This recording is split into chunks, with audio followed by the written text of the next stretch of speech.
presented by Kranti Music. Music by Shams Jamil.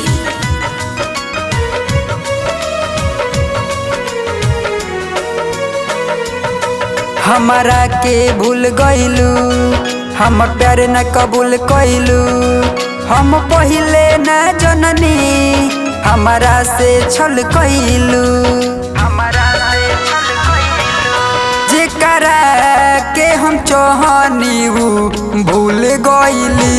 हमर जान हमसे जुदा भइली।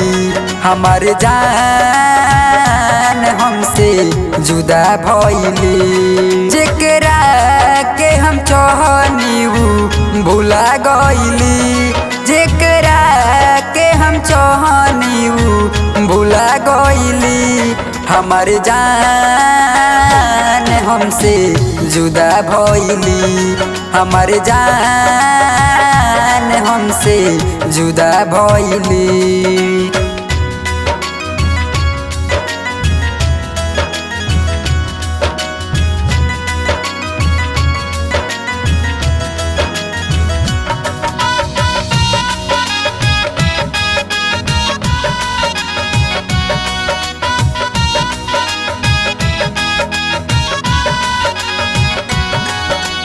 जान से ज्यादा करते रहनी, जान से अपना प्यार।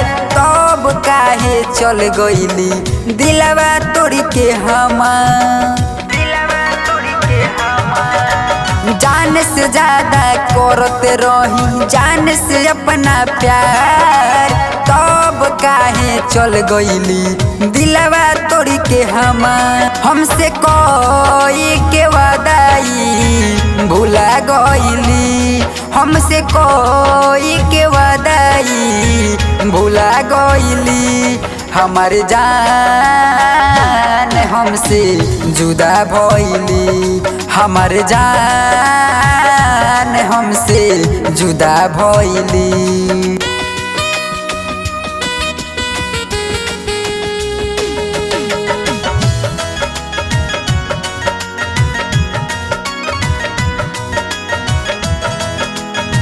Music by Shams Jamil.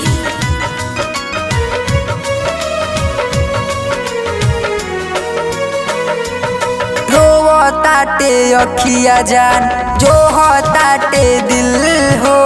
और उनसे नीमन तुहरा के गइल मिल हो। रोवताटे अखिया जान जो होताटे दिल हो। और उनसे नीमन तुहरा के गइल मिल हो। हमके छोड़ी के जान हमर कहाँ गइली। हमके छोड़ी के जान हमर कहाँ गइली। हमर जान हमसे जुदा भइली। हमर जान हमसे जुदा भइली।